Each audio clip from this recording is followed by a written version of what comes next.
Entonces, este es como la ruta que vamos a seguir.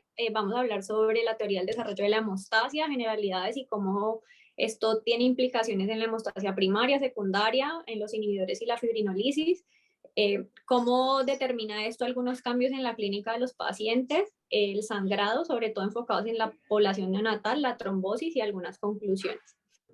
Entonces, sobre el desarrollo de la hemostasia, pues sabemos que el sistema de coagulación va evolucionando con la edad y hay unos cambios muy importantes, sobre todo en la etapa neonatal, que les confieren a estos pacientes diferencias fisiológicas y la mayoría de los factores procoagulantes y anticoagulantes están en concentraciones distintas en esta etapa y a lo largo, pues como de la niñez y hasta la adolescencia.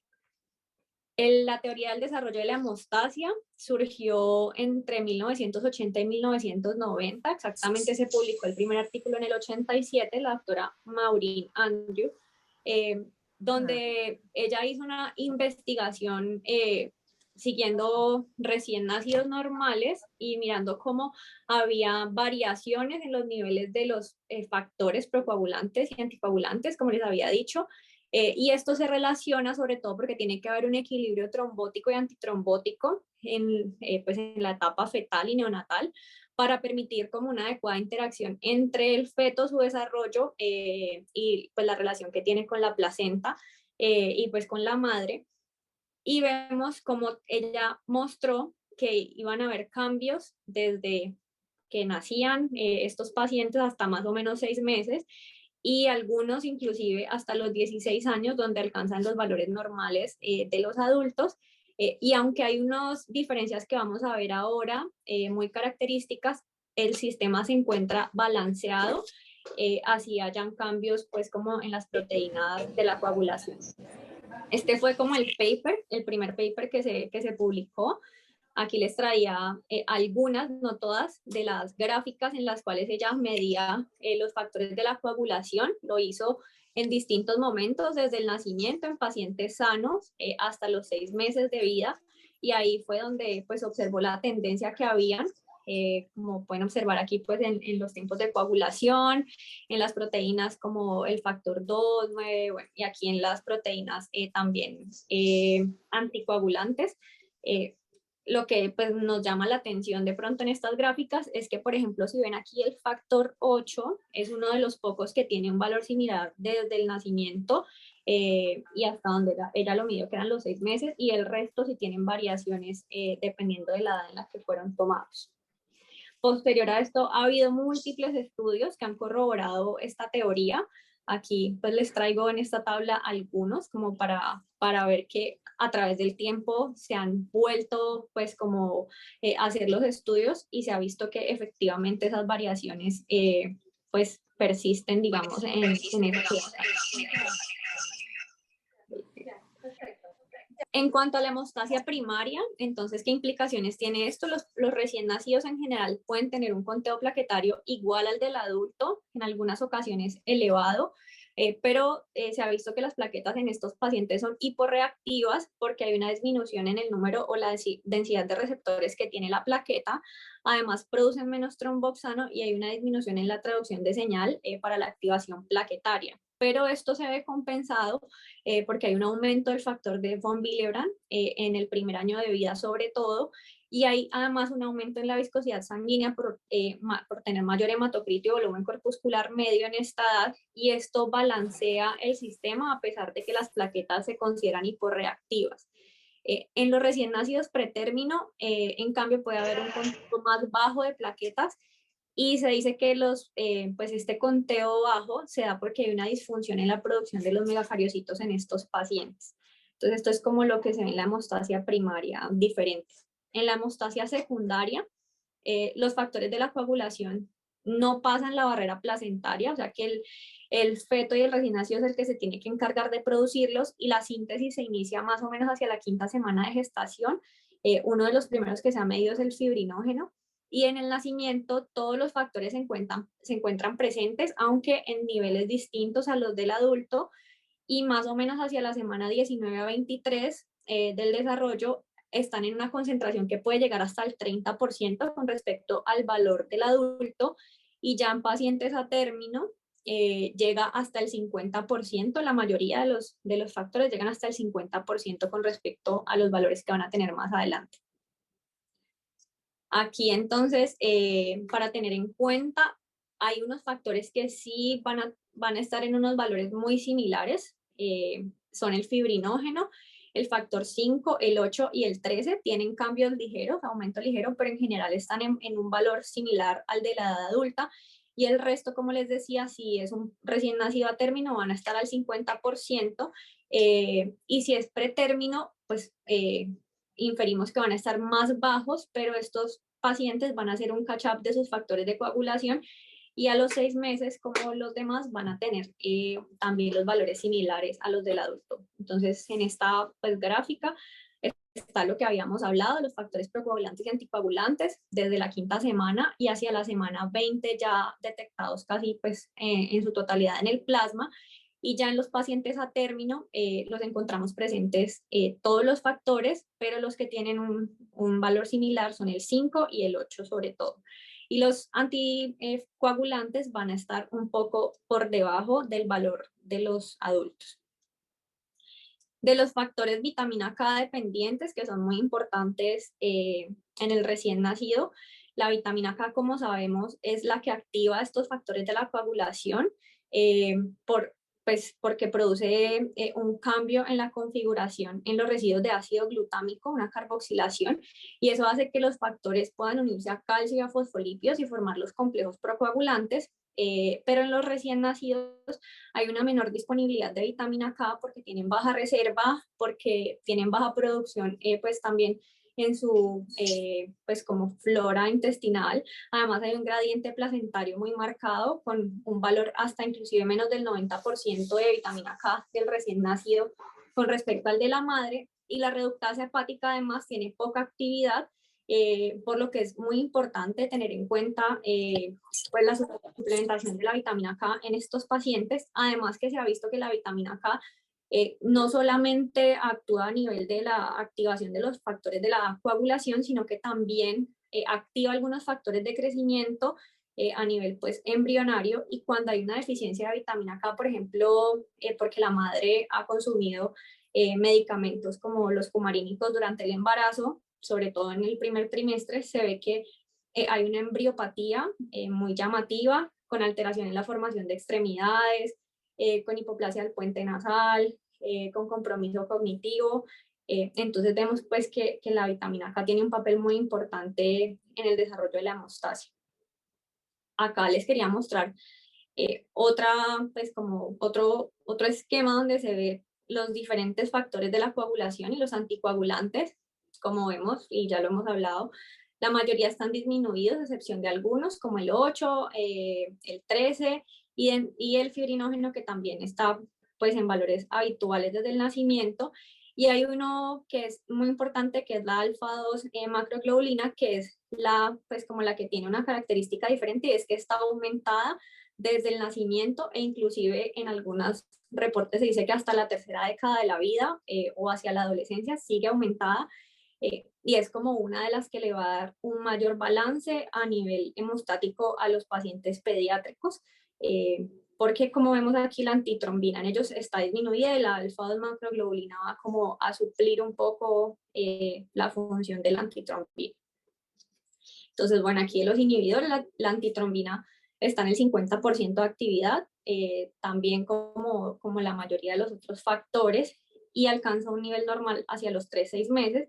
La alfa-2 macroglobulina, como les había dicho, es la que compensa la baja actividad de la antitrombina, y está más o menos al doble de la concentración de los valores que vamos a encontrar en los adultos. La proteína C también está baja, y la S también se encuentra disminuida, y pues en su interacción de la proteína C con la proteína S interviene la alfa-2 macroglobulina para ayudar pues como a compensar la falta de estos inhibidores.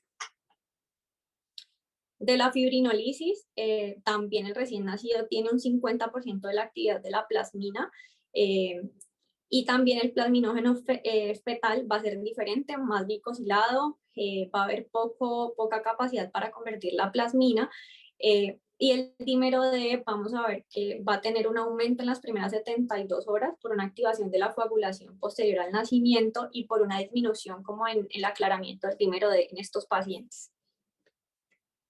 Aquí entonces teníamos pues un resumen como de lo que ya habíamos hablado. En la hemostasia primaria las plaquetas normales o disminuidas, el factor de von Willebrand aumentado. En la coagulación, en la hemostasia secundaria, con los factores de coagulación disminuidos en su mayoría, a excepción, como ya les he dicho, el 5, el fibrinógeno, el 8. Aquí no está la alfa-2 macroglobulina, pero en los anticoagulantes la mayoría están disminuidos y el dímero D sí se encuentra aumentado. ¿Esto qué, pues, como qué implicaciones clínicas tiene? Pues va a haber como que tener en cuenta en la interpretación de los paraclínicos que pues hay una variación en los tiempos de coagulación, en los factores, y además que estos pacientes tienen dificultades preanalíticas y para tener certeza de diagnóstico porque la toma de muestra es difícil y esto también puede influir en el resultado que tenemos, los volúmenes que necesitamos para hacer las pruebas de los factores y las pruebas de coagulación son volúmenes específicos y se pueden ver también alterados si el volumen no tiene una buena relación con el anticoagulante, pues donde se pone la muestra, o sea, nos puede dar alteraciones de forma, pues como falsas. Y el diagnóstico puede tener dificultades si no conocemos los valores que se tienen que extrapolar según la edad. Puede haber un sobrediagnóstico de alteraciones en la coagulación o un subdiagnóstico. Y también porque la interacción de estos factores de la coagulación, como vamos a ver, es diferente con los medicamentos que usamos en los pacientes en esta edad, sobre todo en los recién nacidos, va a haber una interacción diferente por la disminución de algunos factores de la coagulación. Aquí entonces, como para tener en cuenta en la interpretación, los distintos valores, cómo pueden ir variando según la edad de los pacientes y pues tenerlo muy presente cuando vayamos a solicitar algún estudio y saber que pues en las implicaciones clínicas los recién nacidos en general sanos tienen a pesar de estos cambios que hemos visto, tienen un equilibrio entre su sistema de coagulación y anticoagulación y la incidencia de trombosis y sangrado con respecto al adulto va a ser baja. Hay una compensación, como les había dicho, y aunque producen menos trombina, también tienen menor número de inhibidores y esto va a hacer pues que ellos tengan como un equilibrio en su sistema de coagulación. Y ya para tener en cuenta qué pasa si el recién nacido sangra, entonces pues aunque el sangrado en un recién nacido sano es inusual, el sangrado espontáneo, cuando lo vayamos a evaluar tenemos que tener en cuenta que hay dos tipos de causas de sangrado, o lo podemos dividir en dos grupos grandes cuando nos enfrentamos a un recién nacido. Uno serían las causas congénitas, donde tenemos que pensar pues en las hemofilias principalmente y de forma mucho más infrecuente en el déficit de otros factores, y en las adquiridas como la deficiencia de vitamina K, por lo que ya habíamos hablado anteriormente, la coagulación intravascular diseminada y la enfermedad hepática. Los pacientes con sangrado se pueden presentar pues con múltiples sangrados en sitios distintos, sangrado a nivel del pues, sistema nervioso central, los cefalohematomas, en sitios de punción, sangrado en piel, hemorragia gastrointestinal que es poco frecuente, pero según eso pues vamos a guiarnos clínicamente. Y aparte de saber que hay causas adquiridas y congénitas, tenemos que evaluar al paciente y ver si estamos frente a un recién nacido sano o enfermo. Si el recién nacido está sano y sangra, lo primero que hay que pensar es en causas pues, congénitas que alteren la coagulación, alteraciones congénitas como hemofilia, o evaluar si el paciente no ha recibido reposición de vitamina K o si hay factores de riesgo para trombocitopenia inmune. Y si es un paciente enfermo, ya las causas serían adquiridas y serían sobre todo por endoteliopatía, pues, por alteración en el endotelio y un desequilibrio con la producción de factores anticoagulantes y coagulantes, una serie de por enterocolitis necrotizante, cosas que produzcan inflamación, porque hay falla hepática en pacientes. Para poner Hay un micrófono abierto. Ya, gracias. En cuanto, bueno, al diagnóstico, pues es un diagnóstico complejo, si tenemos en cuenta que las pruebas pues van a tener valores distintos, hay una prolongación fisiológica de las pruebas de coagulación. Para diagnosticar la hemofilia, si pensamos que es una hemofilia A o una enfermedad de von Willebrand, se pueden diagnosticar desde el nacimiento, porque como vimos el factor 8 y el de von Willebrand van a estar en un nivel adecuado, pero si es una hemofilia B, sí puede haber pues como dificultades porque el factor 9 va a estar habitualmente disminuido y si es una hemofilia leve puede que hagamos un diagnóstico erróneo. Y en estos pacientes en general, pues uno de los, digamos, de los principales agentes para el tratamiento sería la desmopresina, que estimula pues como la producción o la liberación del factor de von Willebrand desde el endotelio. Pero esto no está recomendado en menores de 3 años, entonces pues en ese sentido nos quedamos cortos como en el tratamiento.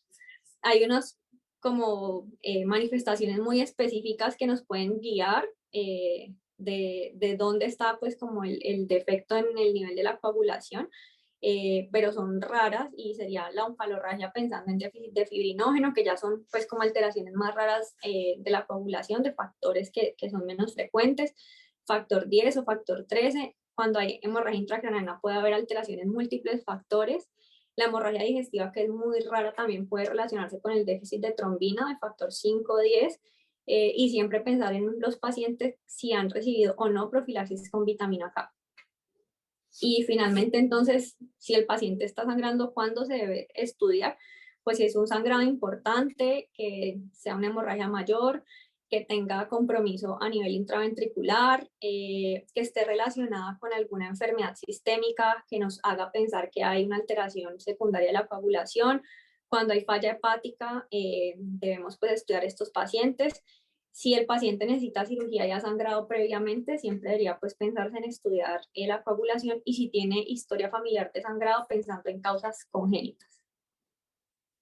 Y en cuanto a la trombosis, es poco frecuente en los recién nacidos sanos, pero es la edad, digamos que si tenemos en cuenta todos los distintos grupos pediátricos, es la edad donde se presenta un mayor porcentaje de trombosis. Las trombosis adquiridas son menores que en los adultos, pero pues hay factores de riesgo importantes, sobre todo en la etapa neonatal, como la sepsis, la asfixia, la deshidratación, hijos de madres con lupus eritematoso, que pueden tener factores que promueven como la trombosis.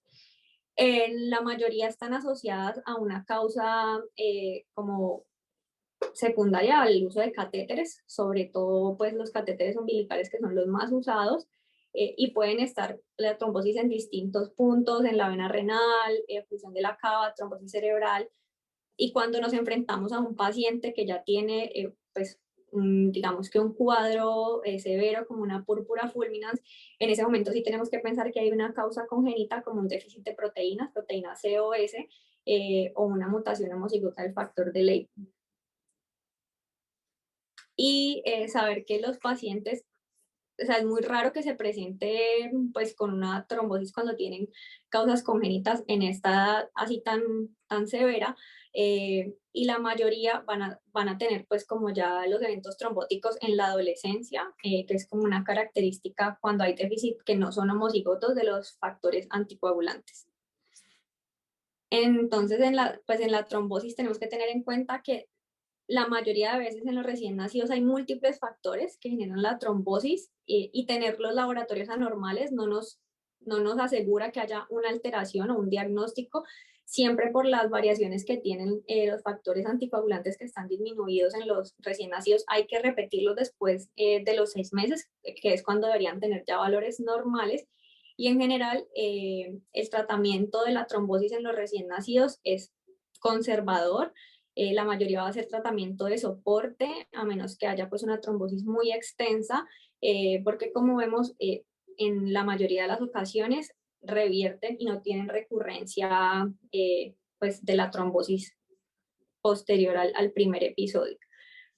Si ya el paciente requiere un manejo, como con heparinas, por ejemplo, tener en cuenta que las pues, complicaciones asociadas a este manejo, como el HIT, por ejemplo, son bajas, se ha visto que son muy bajas. La seroconversión en estos pacientes es como del 1% versus el 50% pues en los adultos, y esto pues hay que tenerlo en cuenta cuando se va a hacer el tratamiento.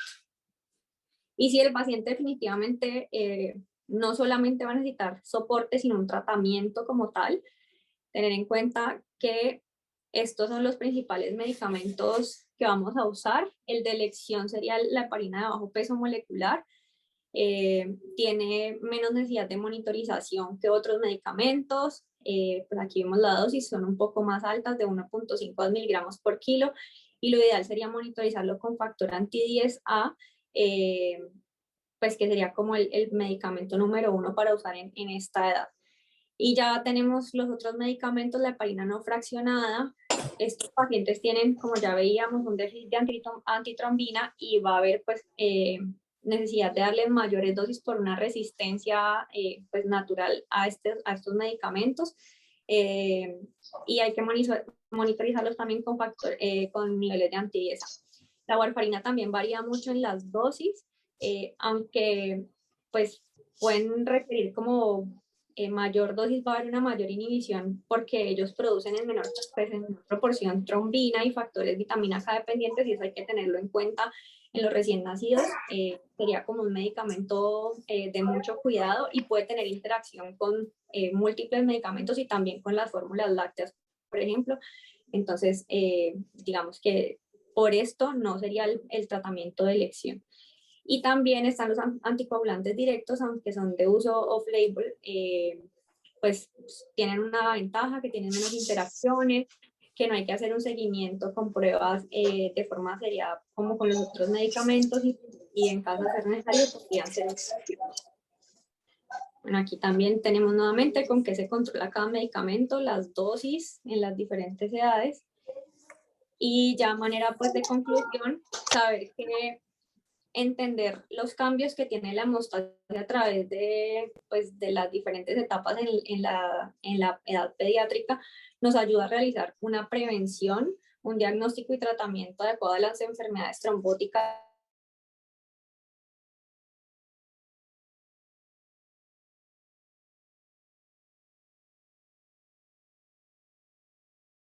y hemorrágicas, los diferentes fenotipos de sangrado, de trombo, para saber cuáles van a dar, para poder hacer diagnóstico y tratamiento individualizado.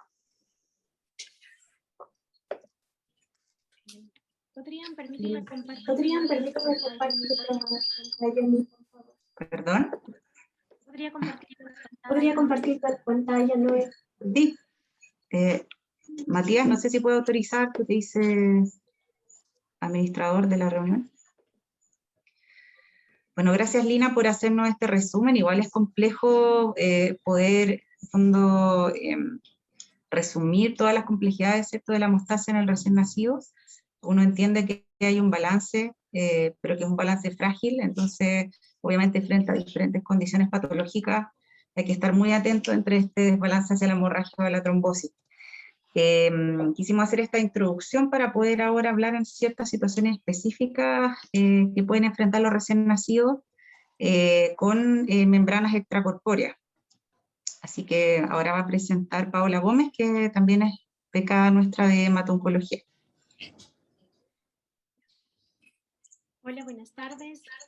Yo voy a presentarles la parte de la anticoagulación en dispositivos extracorpóreos. Están acoplando los audios, Paola. No sé si habrá otro micrófono abierto alrededor o... 2 minutos. O sea, otro parlante. Ahí creo que está mejor. No, se sigue acoplando. Debe haber un parlante que hay que apagar. Ahí estamos.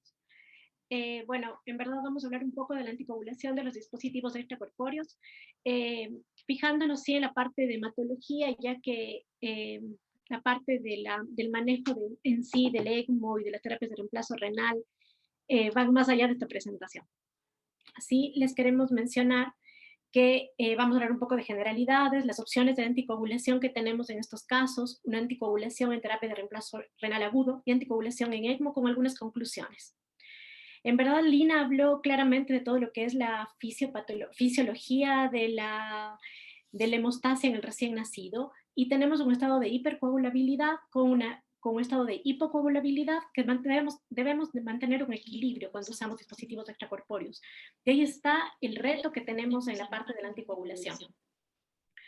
La coagulopatía que se presenta especialmente en pacientes manejados con ECMO radica en 4 factores principales, que es la fibrinolisis, en las plaquetas activadas, una respuesta inflamatoria que ya se tiene de por sí, y la activación de un factor tisular a través del daño del endotelio.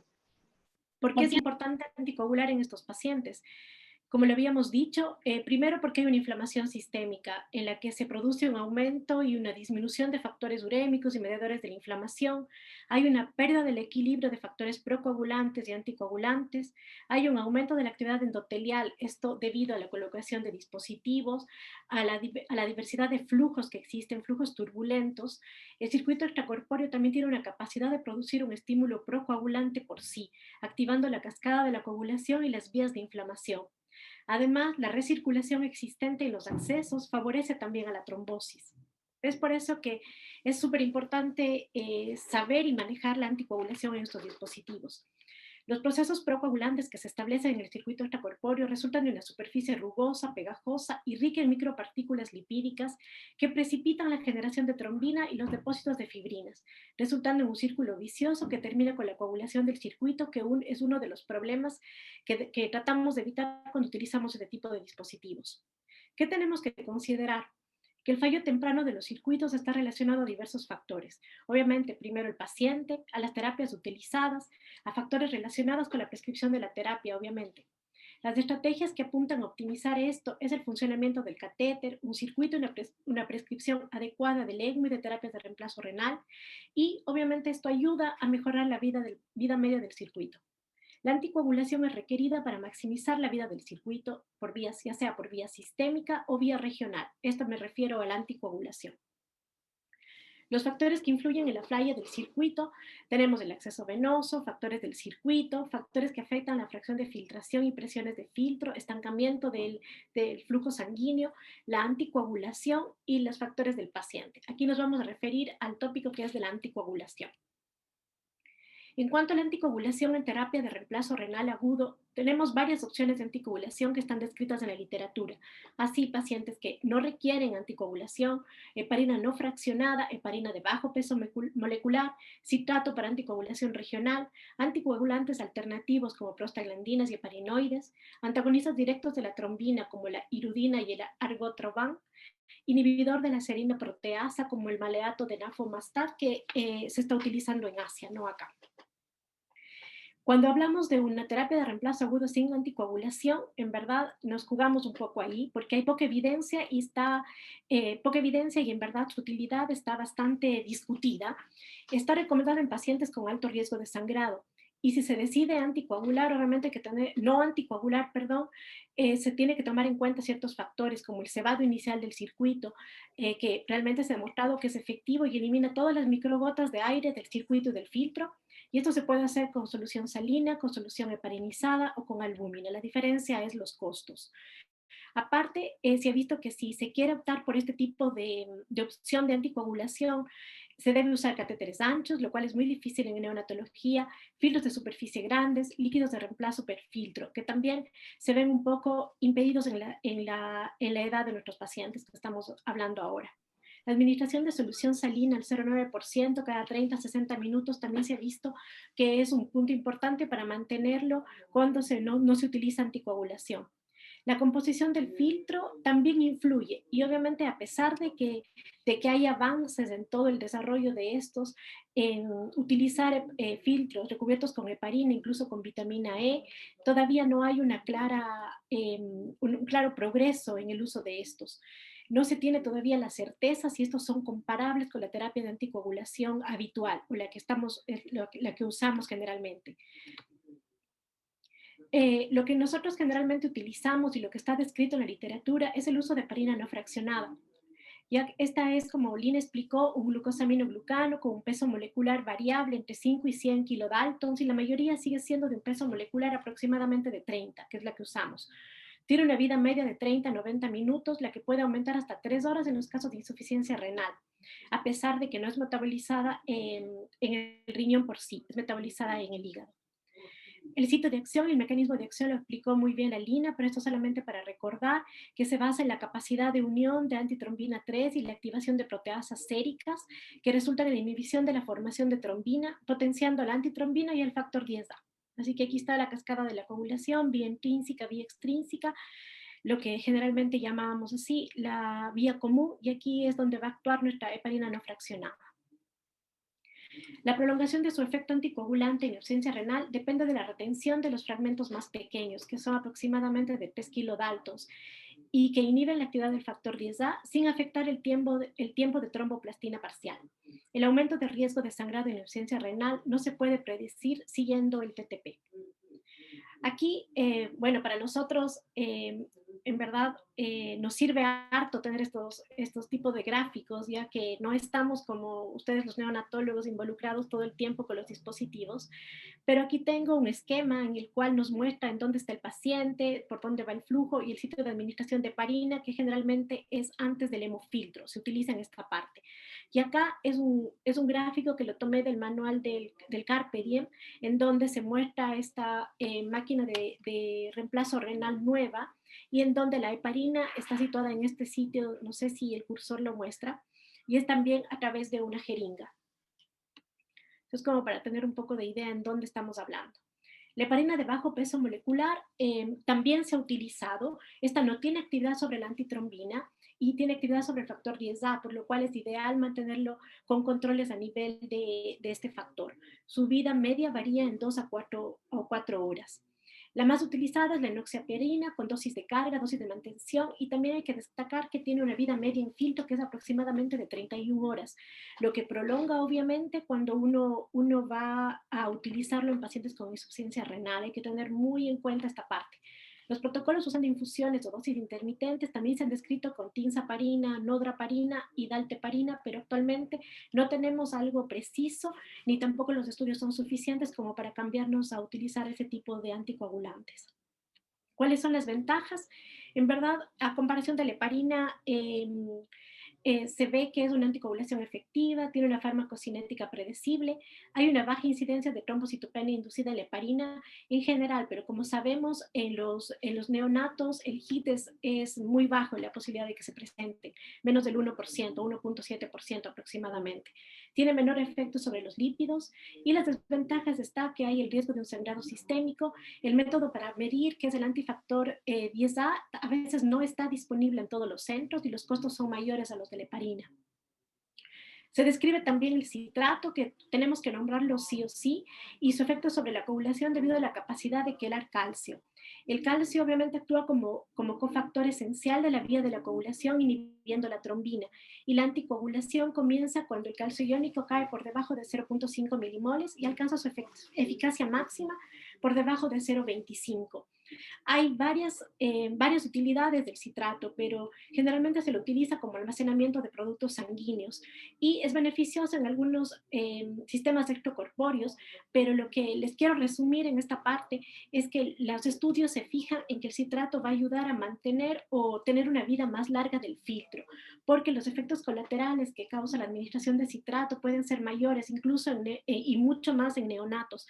El desequilibrio hidroelectrolítico puede ser incluso no llegar a poder controlarse.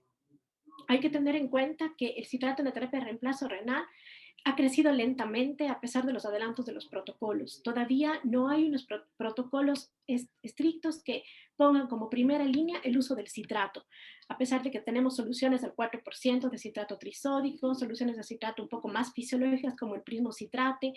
El citrato se administra también en una parte del circuito, que es la parte inicial, en proporción del flujo sanguíneo para que los niveles del citrato alcancen de 4 a 6 milimoles por litro, que es suficiente para reducir y alcanzar nuestros niveles de 0,35 milimoles que lo esperamos. Bueno, la medición de citrato también es importante decirlo que se lo hace post-filtro, pero en verdad, como les digo, esto está todavía no aceptado como para las guías neonatales. No encontré algo como muy objetivo que nos diga que podemos cambiar para nuestros pacientes. Comparación de la heparina con el citrato, obviamente las ventajas de la heparina es de fácil acceso, más económica, efectiva, podemos monitorizarlo mucho mejor, tiene una vida media mucho más corta y es fácilmente reversible con protamina, que es una gran ventaja a comparación de los otros anticoagulantes.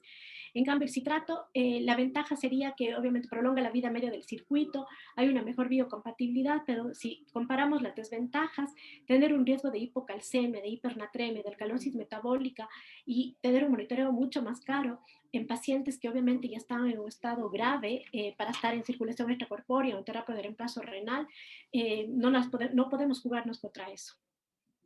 Existen otros anticoagulantes, como los mencioné, el Fondiparinux y el Hidraparinux, que tampoco hay mucho estudio a nivel del uso de sistemas extracorpóreos. Se habla solamente del Argotroban, que se puede utilizar, pero tampoco hay algo que nos diga como para ponerlos en nuestros protocolos. En sí, las opciones de coagulación que tenemos en Hola, las terapias de reemplazo renal va a depender del paciente, si es un paciente de bajo riesgo de sangrado o de alto riesgo de sangrado, que les voy a explicar enseguida. ahora. Si es esto, y obviamente si tiene un sangrado activo, no tenemos que anticoagular. La trombocitopenia inducida por heparina se sugiere citrato o argotraban, pero la heparina es como la más aceptada en todos ese tipo de pacientes. Paola, La ¿me escucha o monitorización, no? algo les explicó la línea. Paola, ¿Qué pasó? Paola. Sí, clase que estás probablemente con el audio apagado. No escucho. ¿Para que no se acoplara? ¿No se escucha? No. No escucho nada. No sé. ¿Qué pasó? Salimos. No escucho. Yo no. Yo te escucho a ti bien. ¿Ahí? ¿Me escuchan? Yo te escucho perfecto, no sé si tú me escuchas. Sí, ahora sí. Sí, quería saber si habías visto algo de la vivalirudina, que en el fondo han habido reportes de seres súper buenas y nosotros hemos tenido hospitales amigos que han ocupado eso con muy buenos resultados por el hecho de ser un inhibidor directo de la trombina. Sí. No sé si tú encontraste algo más en relación a eso porque parece ser muy atractivo por ser un manejo En más verdad, fácil. sí, en verdad es un anticoagulante que se muestra como la última opción, la nueva opción que podemos tomar en estos pacientes. Pero ¿por qué no la mencioné mucho aquí? Fue porque en verdad nos faltan todavía estudios como mucho más grandes, son reportes de casos de los que se han visto y no tenemos como algún estudio preciso que sea controlado, que podamos realizarlo como para aplicar el uso de la virilubina. Así que es un poco complejo todavía lanzarlo como una opción que podamos cambiarlo, pero obviamente sí está sobre la mesa y es verdad que algunos hospitales y algunas clínicas están usando como uno, pero son casos aislados. No sé, eso es lo que yo pude recabar hablando con algunas personas que trabajan en otros centros de neonatología y viendo algunos protocolos. Eso. Bueno, las opciones de anticoagulación, la monitorización de la anticoagulación. Habló un poco la Lina ya de eso, que es la anticoagulación se monitoriza con el ACT, que es la más utilizada, y permite ver la coagulación en la sangre total. Se afecta con anemia, hipofibrinogemia, trombocitopenia, con la edad, obviamente, la inmadurez del sistema de coagulación, hipotermia y hemodilución.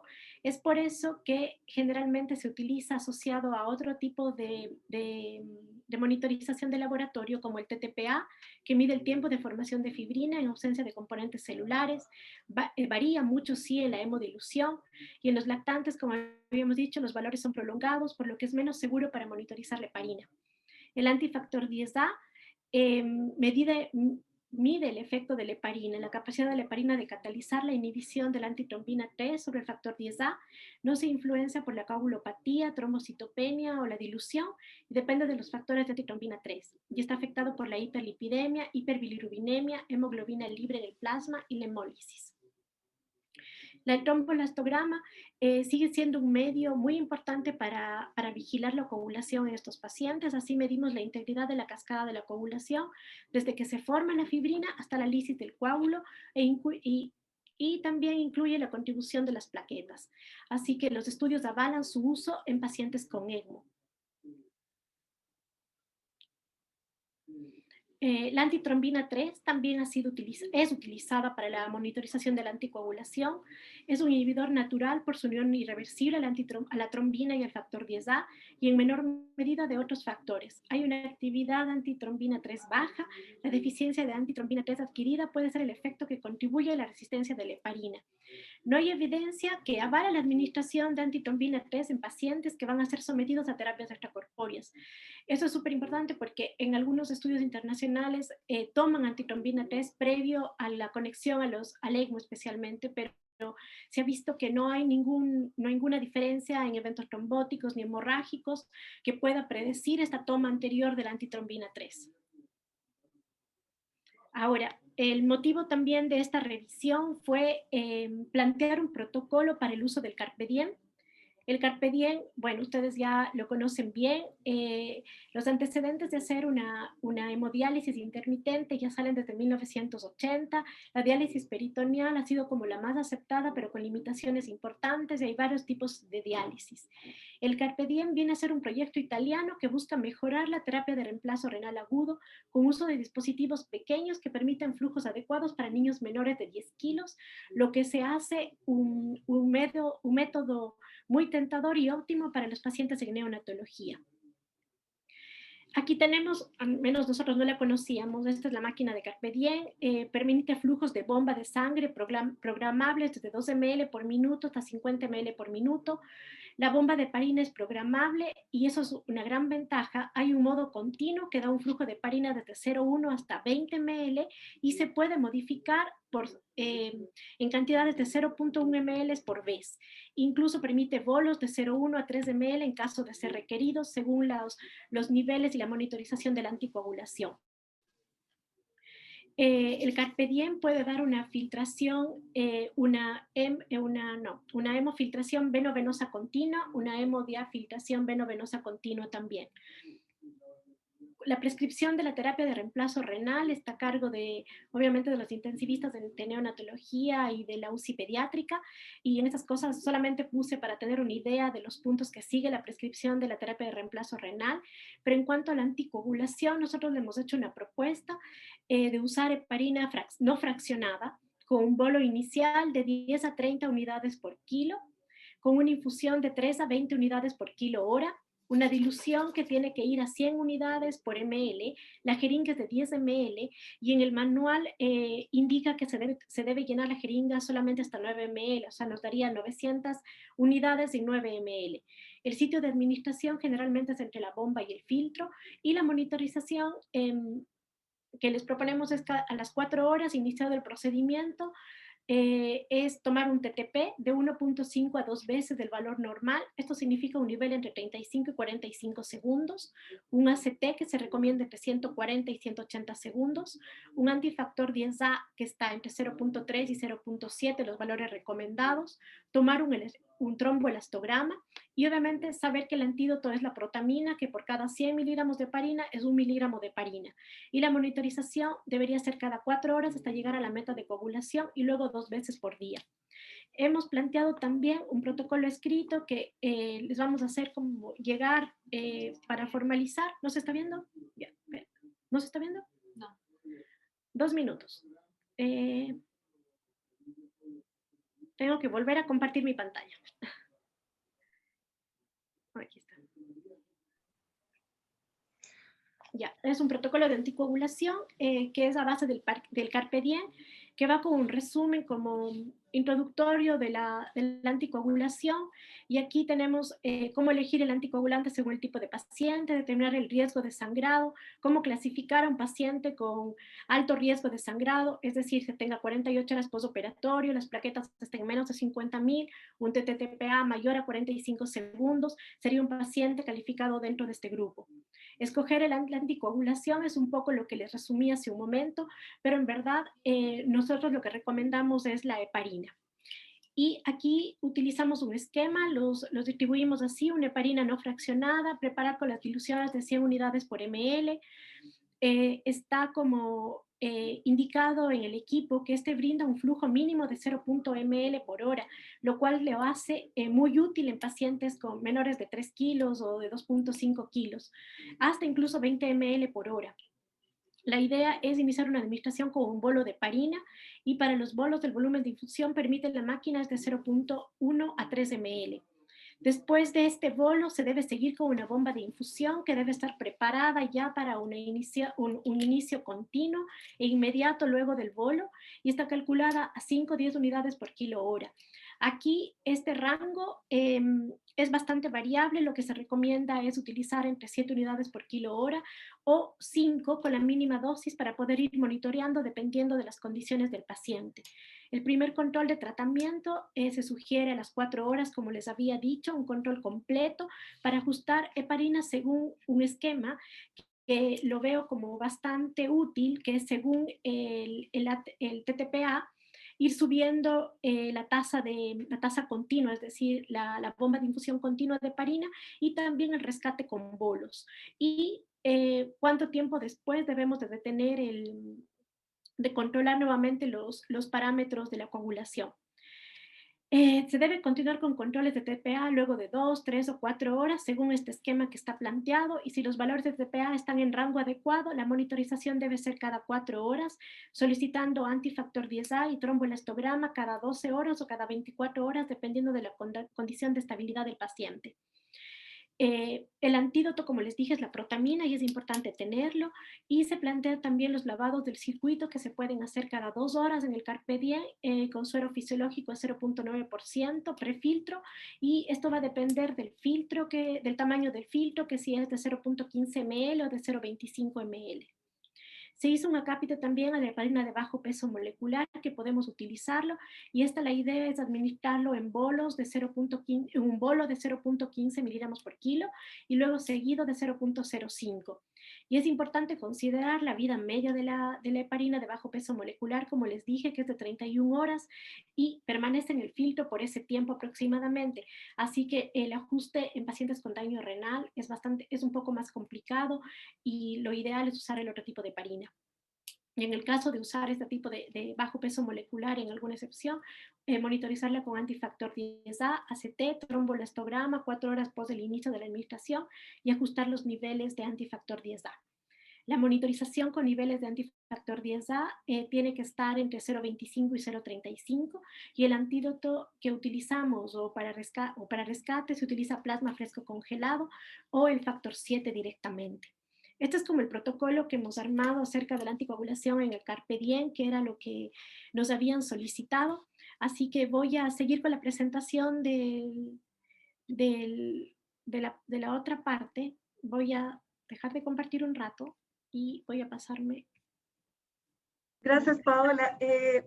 Respecto a los lavados que tú decías, ese tipo de lavados los hacen en centros que manejan el Carpe Diem y en Cincinnati también nos comentó el doctor Flores que maneja ya esta máquina que los lavados, como tú decías, se hacen prefiltro con un volumen similar al circuito y máximo se deben utilizar 50 ml. Que ese valor, además, para nosotros, cuando calculemos la tasa de ultrafiltrado, tenemos que sumar ese valor para que no tengamos un valor positivo en el balance hídrico. Y eso sí, cuando tú decías, cuando el paciente está con sangrado activo o con alto riesgo de sangrado, ya después de que pasen como las indicaciones ya el paciente tenga un menor riesgo de sangrado, se puede hacer como el protocolo usual, digamos. Nosotros no hemos manejado citrato acá, que sería otra opción, pero igual tiene sus riesgos también. Si el paciente tiene una falla hepática, no se puede utilizar citrato. Y el riesgo de la hipocalcemia, pero también la ventaja del citrato es que tú anticoagulas el circuito y en ese sentido el paciente puede estar más seguro. Sí, en verdad se habla mucho del citrato y en algunos estudios, especialmente en los italianos, se habla de que es como una de las mejores opciones. Y al revisar la parte de neonatología, son pocos los que han utilizado en sí en el Carpe Diem. No lo encontré como de una manera generalizada el uso de citrato, al menos en la máquina actual. Pau, antes de pasar a la otra parte, muy breve, claro, esto es un protocolo que tenemos que analizar y ver si se le puede hacer algún cambio, dependiendo de cómo ustedes lo vivan en el día a día en la NEO, pero las cosas que le queríamos transmitir como importante, obviamente que a veces la correlación con el TTPA no es tan buena, sobre todo en los pacientes que son más pequeños, entonces como acá nosotros tenemos acceso al anti-10, la idea es utilizarlo en estos protocolos. Y lo otro que obviamente que hay que hacer también un estudio basal para ver en qué condición está el paciente respecto a su hemograma, a su prueba de coagulación previas a la conexión, para poder hacer un seguimiento. Y en ese sentido también es discutible y tenemos que ver si en algún momento y en algunos pacientes se le van a medir o no niveles de antitrombina, ¿ya? Pero solo porque sabemos que hay una disminución, ¿cierto?, en los neonatos, pero también porque algunos pacientes generan resistencia a la heparina y en algunos casos habría que considerarlo, por decirlo así. ¿Ya? No, ¿y con qué tanta frecuencia consideran que hay que tomar el antifactor 10? Yo creo que, o sea, lo mínimo sería en la etapa inicial, por decirlo así, ojalá una vez al día, ir viendo si alguno de los niños necesita mayor monitorización, correlacionándolo con el TTPA, porque ahí también uno lo ve caso a caso. Si nos sale muy distinto, quizás ese paciente va a tener que tener mayor monitorización con anti-10, pero eso habría que verlo ahí en el caso a caso. Yo creo que por lo menos los primeros días, una vez al día al menos. ¿No es? Gracias. Yo creo que, o sea, uno de los problemas que tenemos muchas veces es que tenemos mucha discordancia entre los valores que medimos. Entonces, muchas veces estamos con el ACT y medimos el antifactor 10. Todo esto no es como porque en Carpe Diem no tenemos mucha experiencia, o sea, nada de experiencia. Pero que yo creo que hay que poner algunos parámetros que no digan, ¿sabes qué? Midamos así como tú decías, midamos antifactor, o sea, antitrombina 3, midamos otras cosas, porque hay momentos en que no se explican las cosas y tenemos que buscar más información. Porque a veces tenemos que el antifactor 10 no nos sube y estamos con una CT que está por el cielo y a todos nos da más susto subir más la heparina y ahí nos quedamos con un poquito entrampados. Entonces ahí no sé si hay que tomar antitrombina 3, hay que tomar el trombolastograma, quizá en esos escenarios son un poquito complejos que no sabemos un poco cómo, para dónde movernos y en qué confiar. Claro, y ver también cómo está la funcionalidad de la máquina, del circuito, todas esas cosas hay que considerarlas,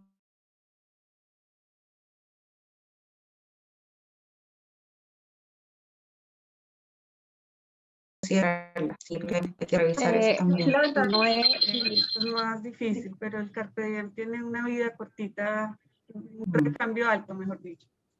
¿Y cuánto tiempo lo tienen? ¿Cuánto tiempo lo están usando? Una cosa. Dializando, puede ser, depende de la patología de base, pero puede ser unos de 3 a 7 días, dependiendo de... La doctora Zúñiga quiere decir algo. Sí, pero parece que no me escuchan, ¿o no? Sí, ahora sí. ¿Sí? Ah, ya. Lo que yo quería decir que en realidad para todas estas cosas hay que trabajarlas en conjunto. Es imposible que nosotros le hagamos, mira, esta clase realmente es que nosotros no podemos convertirlo a usted en hemostasiólogo. Yo creo que esto hay que trabajarlo en conjunto. O sea, es imposible que nosotros le hagamos un manual de cortapalo, súbale la antitrombina, mídale la no sé qué. O sea, cada paciente es distinto. Yo creo que sobre todo en un principio hay que tratar de enfrentar. Hay pacientes que son simples, que no tienen alteración del TP y el TTPA inicial, que a lo mejor está súper correlacionado ¿cómo se llama? El valor del TTPA con todo, con el ACT, pero hay pacientes que se salen de ese rango y si se salen es porque algo está pasando. Los exámenes no son buenos los que tenemos para monitorizar los pacientes. Entonces, si uno no ve el paciente en el contexto, obviamente que de repente, si tenemos un paciente que tiene falla hepática, es que no hay que hacerle más TTPA. porque no nos va a entregar ninguna información. Entonces, claro, si insisten en seguir usando los mismos exámenes para pacientes que no están indicados o que tienen contraindicación para poder interpretarlo, no se puede, pero eso hay que irlo viendo caso a caso. Yo creo que uno puede puntualmente para los pacientes estándar hacer una norma, pero obviamente que hay pacientes que no son estándar, aunque uno insista en tratar de meterlo a estándar. O sea, si un paciente tiene un TTPA que no se corrobora con el ACT y esto no se corrobora con el antifactor 10, es porque el paciente probablemente está con algún problema, un problema hepático, una coagulopatía con zumo, algún otro tema, un anticoagulante lúpico, 1000 razones que hay que analizar como un trabajo en conjunto. O sea, tampoco es que uno pueda hacer 100% una recomendación completa. Yo creo que en todos los que han estado fuera, me imagino, han visto que todo este tipo de cosas se manejan con un equipo de Hemostasia que está al lado y que está apoyando todas las cosas. Lamentablemente somos pocos, pero yo creo que hay que tratar de hacer una disciplina para poder hacer las cosas bien, sobre todo en un principio, de quizás avisar, o hay este paciente, o nosotros a lo mejor ponernos de acuerdo, como dentro del protocolo, de ir 2 veces a la semana, lo que estamos tratando de hablar, por lo menos martes y jueves, a ver qué problemas tienen, o a lo mejor ustedes avisarnos, porque es verdad que muchas veces nosotros no podemos ir, pero también yo creo que tiene que haber un esfuerzo extra a lo mejor por tratar de apoyarlos en ese sentido, porque así vamos a aprender todos de estas cosas que son nuevas y que necesitan una curva de aprendizaje también importante. Entonces, si nosotros vemos cada niño que está en tratamiento, probablemente vamos a poder apoyar mucho más a la larga y todos vamos a poder entender más. Eso nomás quería. Sí, doctora, muchas gracias. No, yo por eso creí importante hablarlo con ustedes, que son las especialistas en el tema, y no lanzar como un protocolo de lo que está así como en el papel, porque yo considero lo mismo, y siempre tener como ese contacto con ustedes para ir haciendo las cosas. Sí. La doctora Toso quiere decir algo. Yo pienso, Pau, que en honor a la hora vamos a dejar la presentación hasta acá para poder hacer los comentarios respecto a lo que ya se presentó, y voy a dejar de compartir, ¿ya? podemos revisar lo de ECMO en otra oportunidad. Oye, muchas gracias. Efectivamente, yo creo que el trabajo en conjunto es súper importante, porque esto de la coagulación no es fácil. Lo que quería proponerles que bueno, con la habíamos ya hecho un protocolo de anticoagulación en ECMO, y hay algunos términos que se están usando en este protocolo que son similares a lo que ocupamos. Entre ellos, por ejemplo, paciente con riesgo de sangrado.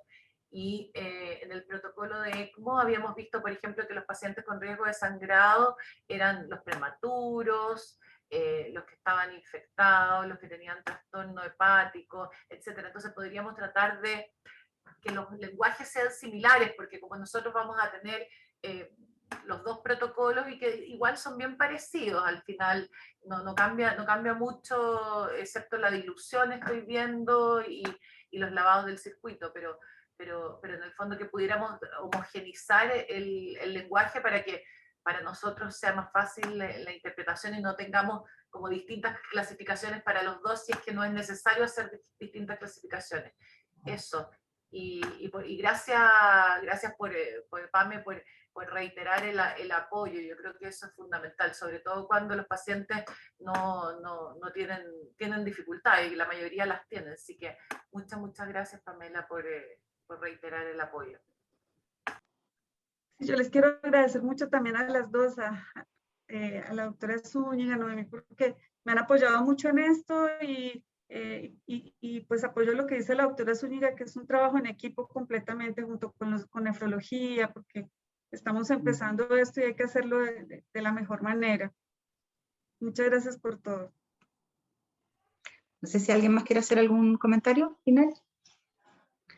No, en cuanto a la vitamina K, ha habido como un poco de discrepancia en el uso en los diferentes centros. Por ejemplo, cuando hay un paciente que tiene un TP bajo, que está crítico, nosotros hay quienes usan, bueno, usamos dosis de 1 miligramos por kilo día por 3 días, pero en otros centros la dosis es más bajita, de 0,3 miligramos por kilo día. No sé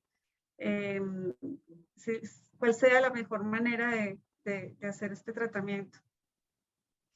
Bueno, yo creo que ahí hay que ver también, como decíamos, caso a caso, y no olvidar otras causas también de TP bajo, no solamente relacionadas a la vitamina K, por ejemplo, un paciente grave que esté con insuficiencia hepática, que pueda ser esa la causa. Entonces ahí también depende mucho del caso a caso, yo creo. Nosotros acá usamos 1 miligramo, si no me equivoco, es lo que más dejamos. Eso, pero habría que revisarlo. Bueno.